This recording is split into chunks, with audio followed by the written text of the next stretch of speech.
Bismillahirrahmanirrahim and Assalamu alaikum. This is Usman Ali and I welcome you to this course of Discourse Analysis. This module is offered in the 8th semester of Basic English Honor programs. Discourse Analysis, it is one of the popular branches of linguistics, and let me tell you that it is one of the frequently researched areas in linguistics these days at higher level. Many people enrolled in the MPhil and PhD programs of this area for their research studies. So this module is going to help you a lot in your MS, MPhil and PhD in future. So let's start discourse analysis and let's try to understand this term. First, we should look at the different meanings of the term discourse, and you can search for different meanings, but two of the meanings are more important for you. The first meaning of discourse, it means larger unit of language, and when we say larger unit, so it is different from the other smaller units of language. For example, in bottom-up approach, we start from the segments like morpheme and phonemes, then we go for syllables, words, clauses, phrases, and sentences. But when different sentences run together either in spoken or written communication, this is called discourse. So in this way, discourse means the larger unit of meaning different from the other smaller units. The second meaning, discourse means language used in a particular domain, and in this meaning we differentiate it from the term language, because language is a broader term and discourse is used here in a limited way. So it's more appropriate to say political discourse than to say political language, and media discourse instead of media language. So discourse means language used in a particular domain. So these are the two meanings important for you. Now let's understand what is discourse analysis. And in order to understand discourse analysis, again we have to look at the two types of language. The first type is called abstract language or language in rules. And if you recall the way grammar was taught to you at schools, um, you have been given rules, and then sentences were constructed on the basis of those rules. So they are full-fledged or well-formed and well-constructed sentences. That is called language in rules. And the second type of language that is used in actual communication, language to communicate something. Interestingly, this latter kind, language in rules, that does the actual task of communication, that performs the actual task of communication, always does not always follow the grammatical rules. Like, they are not well formed or well constructed sentences. They are incomplete stretches of languages. They are utterances which are incomplete, different from the well formed sentences, but that are used to accomplish the task of communication. Now the question is, if they are incomplete stretches of languages or utterances, how they convey meaning or how they expresses the linguistic message. So this is the task of discourse analysis, to search for the factors that give unity to discourse. And this is different from the language in rules, which is defined mostly by the grammar. So grammar stands here uh, in a narrow sense, and discourse analysis is a broader field of study. Okay, grammar within and beyond sentence. So grammars explains grammatical rules explain how words are put in a meaningful way in a sentence. That is called grammar within language, within sentence. And in a very limited way, grammar also tells us how to combine different sentences one after another. Like every sentence cannot follow every other sentence. There must be some grammatical restrictions upon the combination of sentences. So this is grammar within sentence. But in order to understand how sentences run after one another in a coherent and unified way, we need the other types of knowledge, for example, knowledge of the word or social convention. So grammatical or linguistic factors cannot sufficiently explain always how different sentences run one after another.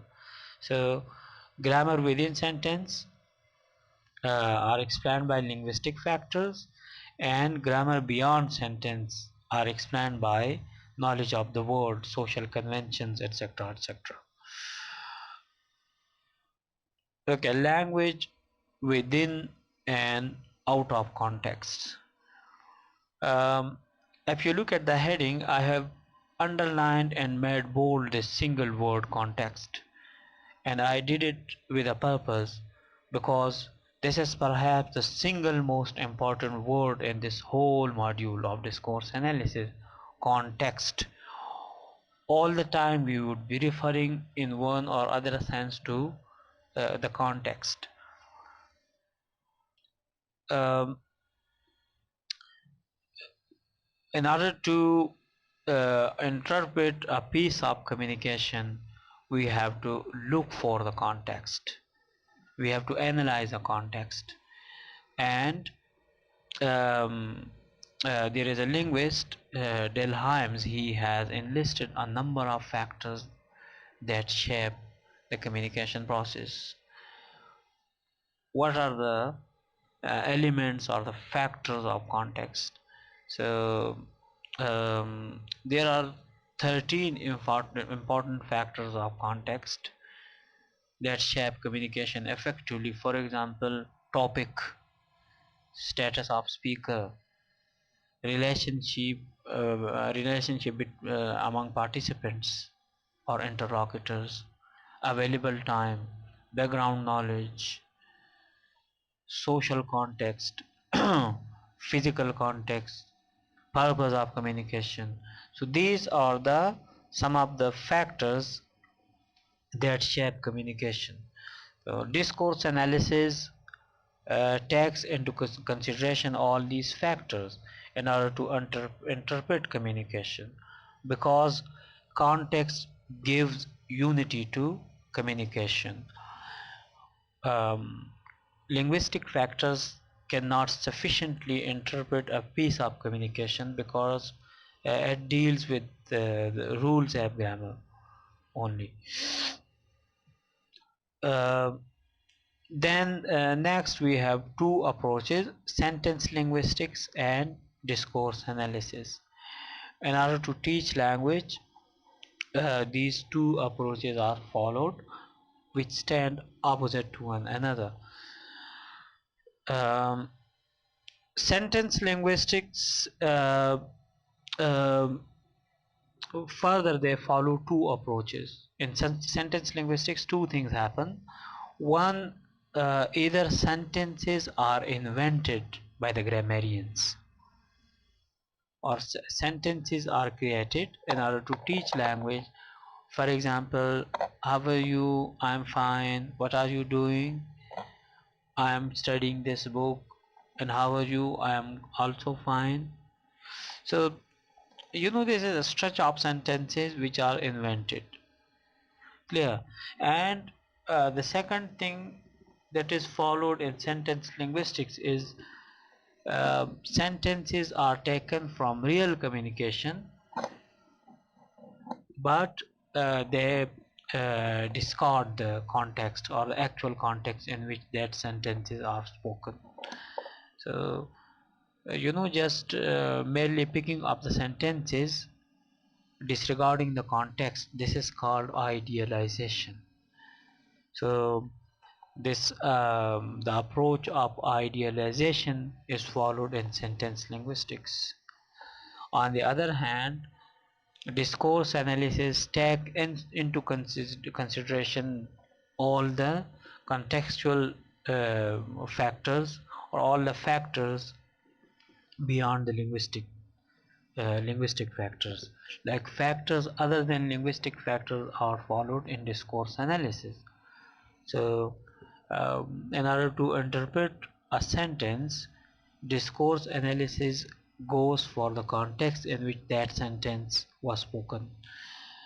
um, you might have uh, heard in media, one person, let's say a politician, gives a controversial statement, and then people come up with their criticism, and they criticize that speaker, and when he comes up with his or her own explanation, so he or she says that my statement has been taken out of context. So when a statement is taken out of context, so it can be deconstructed, it can be misinterpreted. So context is very much important in order to interpret a piece of communication. So discourse analysis focuses mostly upon the context, and it looks at these factors, um, which are different from the linguistic factors. So these were some of the fundamental concepts of discourse analysis, like the two meanings of discourse, then the task of discourse analysis, language in rules and language in use, then grammar within and beyond sentence, and this language in and out of context. So these were some of the essential concepts. In the next lecture, we would be focusing upon the origin of discourse, and then we will proceed to other topics. At the end, I suggest you to consult the book written by this Gay Cook, Discourse Analysis by Gay Cook. This appears as the single book that systematically covers your syllabus. There are some other good books, for example, Discourse Analysis by George Yule and Gillian Brown. That is also very helpful and knowledgeable. But we have this compulsion of covering the syllabus. So this book by Gay Cook systematically covers your syllabus. So I strongly recommend that book for you. And until the next lecture, Allah Hafiz.